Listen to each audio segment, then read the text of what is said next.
ಫಸ್ಟಿಗೆ ಒಂದು ಪಾತ್ರೆನ ತಗೊಂಡು ಅರ್ಧ ಲೀಟ್ರಷ್ಟು ಹಾಲನ್ನು ನಾನು ಆ್ಯಡ್ ಮಾಡ್ತಾಯಿದ್ದೀನಿ. ಇದಕ್ಕೆ ಯಾವುದೇ ಕಾರಣಕ್ಕೂ ನೀರನ್ನು ಮಿಕ್ಸ್ ಮಾಡ್ಕೋಬಾರ್ದು. ಇದು ಏನು ಗಟ್ಟಿ ಹಾಲಿರುತ್ತೆ ಆ ಗಟ್ಟಿ ಹಾಲು ಅರ್ಧ ಲೀಟ್ರ್ ಏನು ತಗೊಂಡಿರ್ತೀವಿ ಆ ಅರ್ಧ ಲೀಟ್ರಿಂದ ಅರ್ಧದಷ್ಟು ಇದನ್ನು ಬಿಸಿ ಮಾಡ್ಕೋಬೇಕಾಗುತ್ತೆ ಲೋ ಫ್ಲೇಮಲ್ಲಿ. ಯಾವುದೇ ಕಾರಣಕ್ಕೂ ನೀವು ನೀರನ್ನು ಆ್ಯಡ್ ಮಾಡೋಕ್ಕೆ ಹೋಗಬೇಡಿ. ಮತ್ತು ಖಾರ ಮಾಡಿರೋವಂಥ ಪಾತ್ರೆನ ತೊಗೋಬೇಡಿ. ಯಾಕಂದರೆ ಖಾರ ಮಾಡಿರೋ ಪಾತ್ರೆ ತೊಗೊಬಿಟ್ರೆ ನಾವು ಏನು ಹಾಲು ಕಾಯಿಸ್ತೀವಿ ಆವಾಗ ಹೊಡೆದೋಗೋ ಚಾನ್ಸ್ ಇರುತ್ತೆ. ಹಾಗಾಗಿ ನೀವು ಹಾಲು ಕಾಯಿಸೋ ನಿಮ್ಮ ಮನೇಲಿ ಹಾಲು ಕಾಯಿಸೋ ಪಾತ್ರೆ ಇಲ್ಲ ಟೀ ಮಾಡೋ ಪಾತ್ರೆಯಲ್ಲಿದ್ದರೆ ಟೀ ಮಾಡೋ ಪಾತ್ರೆಯಲ್ಲೇ ನೀವು ಹಾಲನ್ನು ಕಾಯಿಸ್ಕೋಬೇಕಾಗುತ್ತೆ. ಇದನ್ನು ಲೋ ಫ್ಲೇಮಲ್ಲೇ ಕ್ಲೀನಾಗಿ ಬಿಸಿ ಮಾಡ್ಕೋಬೇಕು. ಏನು ಅರ್ಧ ಲೀಟ್ರ್ ಹಾಲನ್ನು ತೊಗೊಂಡಿರ್ತೀವಿ ಅದು ಅರ್ಧ ಲೀಟ್ರ್ ಹಾಲು ಕುದ್ದು ಅದ್ರ ಅರ್ಧದಷ್ಟು ಆಗಬೇಕು.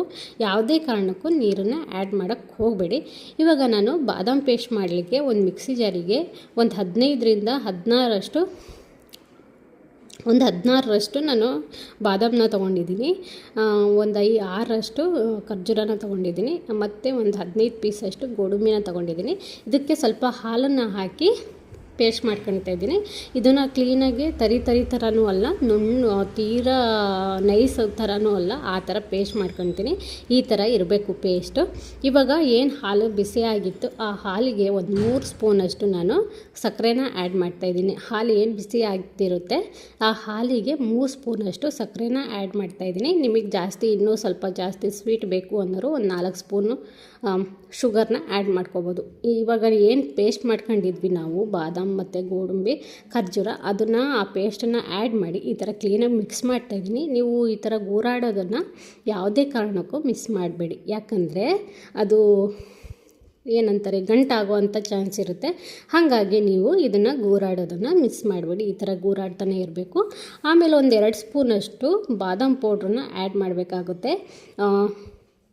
ಪೇಸ್ಟನ್ನು ಹಾಕಿ ಏನು ಬಾದಾಮ್ ಮತ್ತು ಖರ್ಜೂರ ಆಮೇಲೆ ಗೋಡಂಬಿನ ಏನು ಹಾಕಿರ್ತೀವಿ ಅದನ್ನು ಹಾಕಿ ಒಂದು ನಿಮಿಷ ಇದನ್ನು ಲೋ ಫ್ಲೇಮಲ್ಲೇ ಈ ಥರ ಮಿಕ್ಸ್ ಮಾಡಿ ಆಮೇಲೆ ಒಂದು 2 ಸ್ಪೂನಷ್ಟು ಬಾದಾಮ್ ಪೌಡ್ರನ್ನ ಲಾಸ್ಟಿಗೆ ಫೈನಲ್ ಸ್ಟೇಜಿಗೆ ಬಾದಾಮ್ ಪೌಡ್ರನ್ನ ಹಾಕಿ ಈ ಥರ ಮಿಕ್ಸ್ ಮಾಡಿ ಒಂದು ಹದಕ್ಕೆ ಬರುತ್ತೆ ಅದು ಕುಲ್ಫಿ ಪೇಸ್ಟು. ಅವಾಗ ಅದನ್ನು ಕೆಳಗಡೆ ಇಳಿಸಿ ತಣ್ಣಗೆ ಹಾಕಲಿಕ್ಕೆ ಬಿಡಬೇಕು. ತಣ್ಣಗಾದಮೇಲೆ ಏನು ಪೇಸ್ಟ್ ಇರುತ್ತೆ ಅದಕ್ಕೆ ನಾವು ಗೋಡಂಬಿ ಮತ್ತು ಬಾದಾಮ್ ಕಟ್ ಮಾಡ್ಕೊಂಡಿರೋ ಅಂಥ ಬಾದಾಮ್ ಮತ್ತು ಗೋಡಂಬಿನ ಹಾಕಿ ಸ್ವಲ್ಪ ಮಿಕ್ಸ್ ಮಾಡ್ಕೋಬೇಕಾಗುತ್ತೆ. ಇದನ್ನು ಆಪ್ಷನಲ್, ನಿಮಗೆ ಇದು ಬೇಕಾದರೆ ನೀವು ಸ್ಕಿಪ್ ಮಾಡ್ಕೋಬೋದು. ಇವಾಗ ನಾನು ಒಂದು ಲೋಟಕ್ಕೆ ಎಲ್ಲ ಪೇಸ್ಟನ್ನು ಏನು ಕುಲ್ಫಿ ಪೇಸ್ಟ್ ಇರುತ್ತೆ ಆ ಕುಲ್ಫಿ ಪೇಸ್ಟನ್ನು ಆ್ಯಡ್ ಮಾಡಿ ಎಲ್ಲ ತುಂಬಿಸಿ ಸ್ಟಿಕ್ಕನ್ನು ಹಾಕ್ತಾಯಿದ್ದೀನಿ.